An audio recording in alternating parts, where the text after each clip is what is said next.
కేంద్ర కొత్త బడ్జెట్ చప్పగా సాగింది. ఎన్నికల ముందు తీసుకొచ్చిన తాత్కాలిక బడ్జెట్ కావడంతో సంచలనాలకు చోటు దక్కలేదు. ఆర్థిక మంత్రి నిర్మలా సీతారామన్ 10 ఏళ్ల మోదీ పాలన గురించి గొప్పలు చెప్పడానికే ఎక్కువ సమయం తీసుకున్నారు. ఎన్డీఏ ప్రభుత్వం అమలు చేస్తున్న పథకాలను, కేటాయింపులను, లబ్ధిదారుల సంఖ్యను ఏకరువు పెట్టారు. వేతన జీవులకు ఊరటనిస్తూ గతేడాది పన్ను స్లాబులనే కొనసాగిస్తామని చెప్పారు. 7 లక్షల వరకు పన్ను మినహాయింపును ప్రకటించారు.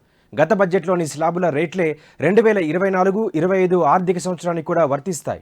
వివిధ రిబేట్ల కింద 7 లక్షల లోపు ఆదాయం ఉన్నవారు ఎలాంటి పన్ను చెల్లించాల్సిన అవసరం లేదు. గత బడ్జెట్లో అంతకుముందున్న పాత పన్ను విధానంలోనూ పన్ను చెల్లించే అవకాశం కల్పించారు.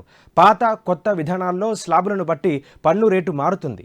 తాజా బడ్జెట్ తాత్కాలిక బడ్జెట్ కాబట్టి ఆదాయ వ్యయాలు, కేటాయింపులను స్థూలంగా ప్రస్తావించారు. ఎన్నికల తర్వాత ఏర్పడే కొత్త ప్రభుత్వం పూర్తిస్థాయి బడ్జెట్ రూపొందిస్తుంది.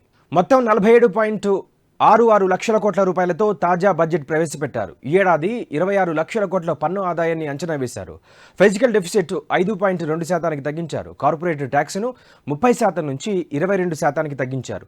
అప్పులు 14 లక్షల కోట్లుగా అంచనా వేశారు. 2047 నాటికి భారత్ను అభివృద్ధి చెందిన దేశంగా తీర్చిదిద్దడమే తమ లక్ష్యమని ప్రభుత్వం తెలిపింది. ప్రధాని ఆవాస్ యోజన పథకం కింద వచ్చే 5 ఏళ్లలో 2 కోట్ల ఇళ్లను నిర్మిస్తామని నిర్మలమ్మ హామీ ఇచ్చారు.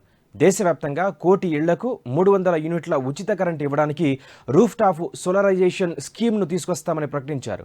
పీఎం స్వానిధి పథకం కింద ఈ ఏడాది 2.3 లక్షల మంది వీధి వ్యాపారులకు రుణాలు ఇస్తామని చెప్పారు. తాజా బడ్జెట్ కేటాయింపుల వివరాలు ఒకసారి పరిశీలిద్దాం. 2024-25 బడ్జెట్ మొత్తం 47.66 లక్షల కోట్లు.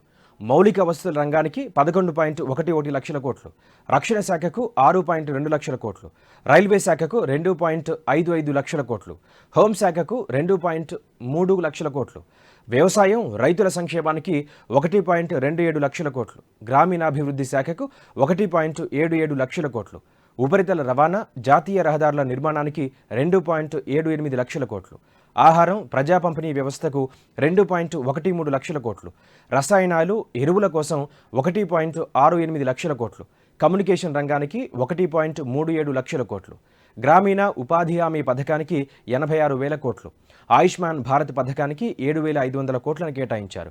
ఇక పారిశ్రామిక ప్రోత్సాహకాలకు 6,200 కోట్లు, సెమీ కండక్టర్లు, డిస్ప్లే ఎకో వ్యవస్థల తయారీకి 6,903 కోట్లు, సోలార్ విద్యుత్ గ్రిడ్కు 8,500 కోట్లు, గ్రీన్ హైడ్రోజన్కు 600 కోట్లను కేటాయించారు. 10 ఏళ్లలో తమ ప్రభుత్వం దేశాన్ని అన్ని రంగాల్లో అగ్రభాగంలో నిలిపిందని, ప్రజల ఆదాయం 50% పెరిగిందని నిర్మలమ్మ చెప్పారు.